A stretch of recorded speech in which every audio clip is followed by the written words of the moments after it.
moment that I start talking. Good morning, Mr. Joe and my fellow classmates. And today we are going to present about the role of behavioral finance and its relationship with standard or traditional finance. So here are my group members, Teck Rong, Wen, Gesham and Junhao. And I'm Chin Lun. I'm going to talk about the historical of behavioral finance. So in 1896, Libon wrote one of the extreme and most persuasive books of social psychology named as The Crowd, a Study of the Popular Mind. And in 1912, Selden wrote a book named as Psychology of Stock Market, which marks the release of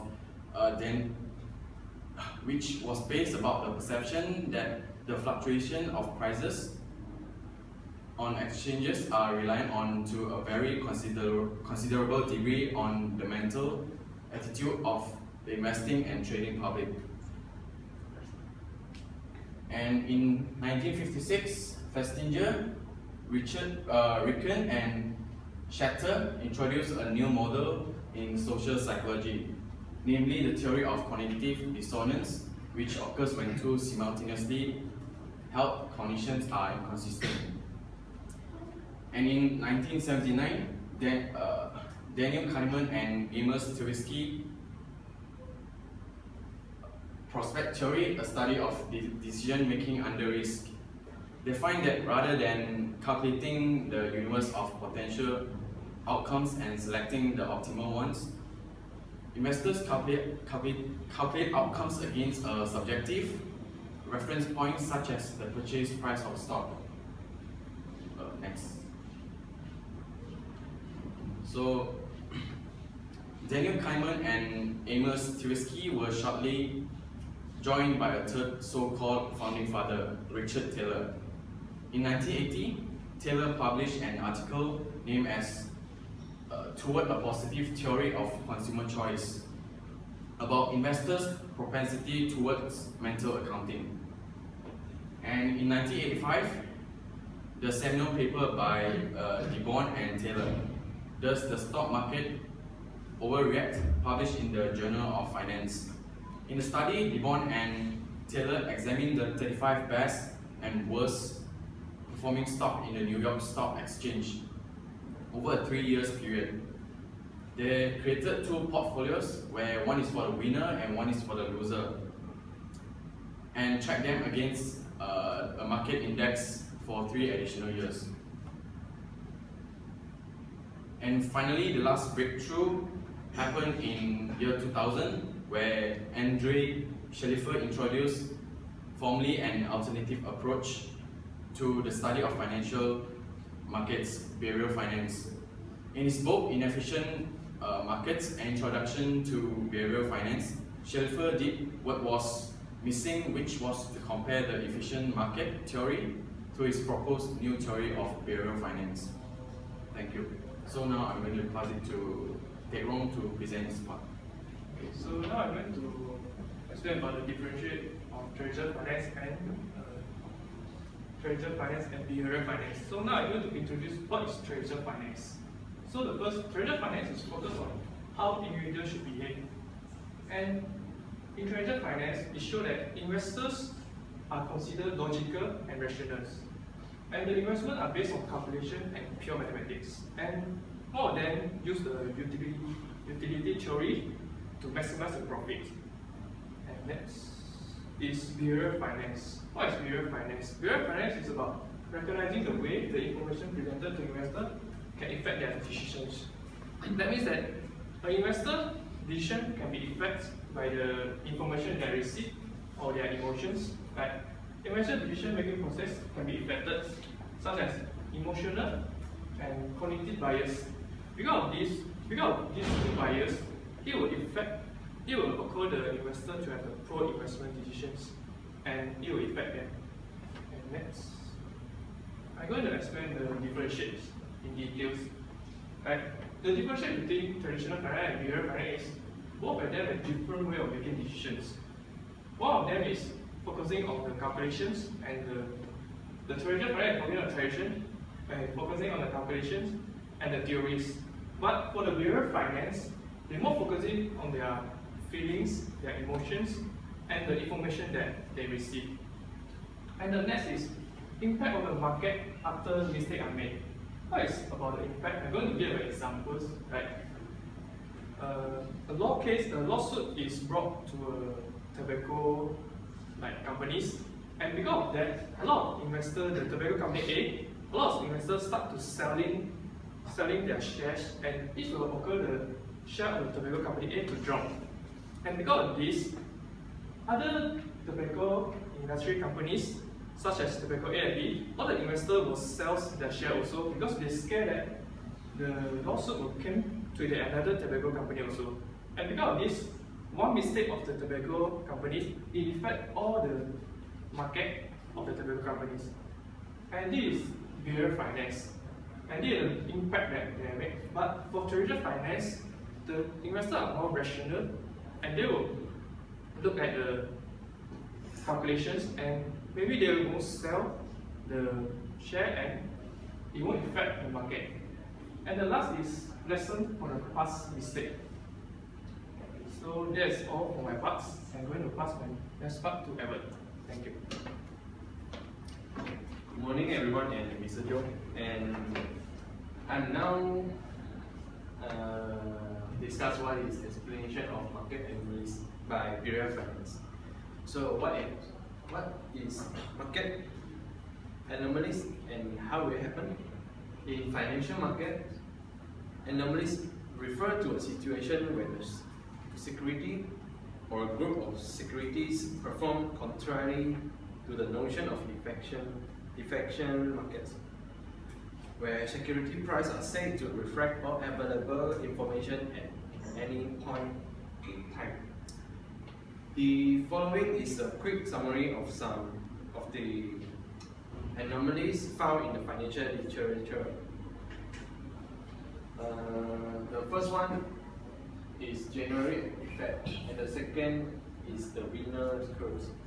So a study by Michael Roziv and William Kenney found that from 1904 to 1974, the average amount of the January return for small firm was around 3.5%, whereas return for all other months in January return for all other months was closer to 0.5%. One explanation is that the surge in January return is a result of investors selling loser stock in December to lock in tax losers, causing return to the bounce back in January when investor has less incentive to sell. And the next I would like talking about the winner curse. A tendency for the winning bid in an auction setting to exceed the intrinsic value of the item purchased is the explanation of winner curse. According to Richard Taylor's 1988 article on winner curse, there is two primary factors that undermine the rational bidding process. The first is the number of bidding, and the second is the aggressiveness of bidding. For example, the more bidding involved in the process means that you have to bid more aggressively in order to dissuade others from bidding. Unfortunately, increase your aggressiveness will also increase the likelihood that you will pay for the item you're bidding. They will exceed the value of the assets. And the next, I would like to pass to my member to further present. I'm Moin Junhao, and now I want to present about what is the advantage and limitation of behavioral finance. First, for the first advantage of behavioral finance is learning to recognize mistakes. Understand behavioral finance allows investors to notice their mistake and rectify them. For example, when a buyer wants to buy a car, they wasn't too motivated to negotiate the price. even though he has a special offers. After he bought the car, then he will start to regret that he didn't make negotiate with the dealers and lost $100. And he also started to thinking how hard he has to earn this $100. Other investors might realize that they constantly make decisions based on limited knowledge. After they are made aware of this common heuristic, they may notice it themselves and take steps to fix it. The second is understanding and adapting to other people's decision-making process. It's important to understand people and the way they are thinking. It's ideal for money manager to understand their client behavior so that they can give them a better advice. In confrontational situations such as legal settlements, many professionals will play to other parties, businesses using behavioral finance in order to ensure that they get the better end of the settlement. The third is evaluating market trends. Behavioral finance is the concept behind understanding market trends because these trends are the basis of how people make financial decisions. One application is through the use of technical analysis, which involves using chart and graph to predict the future price movement. The principle behind technical analysis is that the human rely on conscious and subconscious patterns when investing. Those patterns can follow use to predict other future behavior. The last is facilitating the planning process. Forecasters are able to predict significant variables such as the number of units a particular product they are likely to sell under a given set of circumstances. This is a key to understanding behavioral finance, behavioral models, predicting how consumer and investor will behave rather than how they should behave will lead to more accurate forecasts and models. Now I want to talk about the limitations of behavioral finance. The first is behavioral finance is like the complete theoretical system and research method of security as economists suggest should have. It's even lack a cornerstone of the theory to build system. Even the most classic theory of prospect is also a logical deduction of result under the incomplete inductions and lacks standards finance research paradigms of strict logic. The second is behavioral finance lack a close and inherent logical link among the various research branches.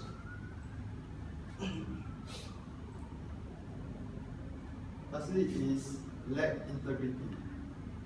For the theory, is this like something it can explain phenomena but cannot explain other phenomena. Next, I would like to pass to Rachel to continue this part. I am going to talk about future development in behavioral finance. So firstly is neuroscience. This field of study contradicts the EMH claim that all investors are rational thinkers. In fact, these studies categorically range investors' behavior based on their socioeconomic status, success rate, intelligence, personality, and learning ability. In the future, neurofinance will be used by financial institutions such as wealth management, commercial banks, and loan departments to assess their clients' risk profile. So if you pay attention, this is an app of neurofinance. What it does is it links with a commercial bank, and they will develop questions and send to the clients. And once the client answers the questions, they will quickly generate the risk profile of the client. What is good about this? It has a very big database, so you can accurately identify what risk profile the client is. So the benefit is the loan departments or other financial institutions can reduce risks such as moral hazard in giving the loan and adverse selection. Next, I'll talk about social finance. Social finance is the study of how societal factors such as culture, religion, moral attitudes, and ideologies affect financial behavior and decision making. In the future, social finance will be used by fund managers and investors to identify the presence of market bubbles and mispricing. An example of such application of theory is an app called SISM. SISM basically provides indicators analysis of company stocks and commodities or index funds by using data analysis from a large number of social media platforms. This app also benefits investors because it will show how the behavioral pattern of investors occur when they are buying stocks during the company's product launch period, earnings season, or financial crisis. This is how the app looks like. Next, I'll talk about future policies. Firstly is the government should regulate asset allocations in US employees in order to reduce familiarity bias. For example, let's say Qingjian is working in Microsoft in US, and then he feels that the company is very good because he knows in and out how the company functions. So he allocates his savings fund, like 80% into Microsoft stocks and 10% mutual fund and 10% in bonds. So what the US government will do is, they will give him a time, let's say like 3 months, to reduce that holding into only 20%. If you don't do so, then the US government will sell that stock at a particular date and distribute it accordingly to the mutual fund and bond. This is to eliminate the familiarity bias. Next is increasing household consumption. The US government uses a framing approach in tax cuts during recession to boost household consumption. As we know, during recession, the country need to maintain its economic growth. So one way to do it is to boost household consumption. So what the US government does is, it gives people who have low income tax incentive of like 300, so that they can go and purchase stuff like retail out, like foods and clothes, etc. during holiday season. This will allow them to maximize their consumption. Thank you. Any questions?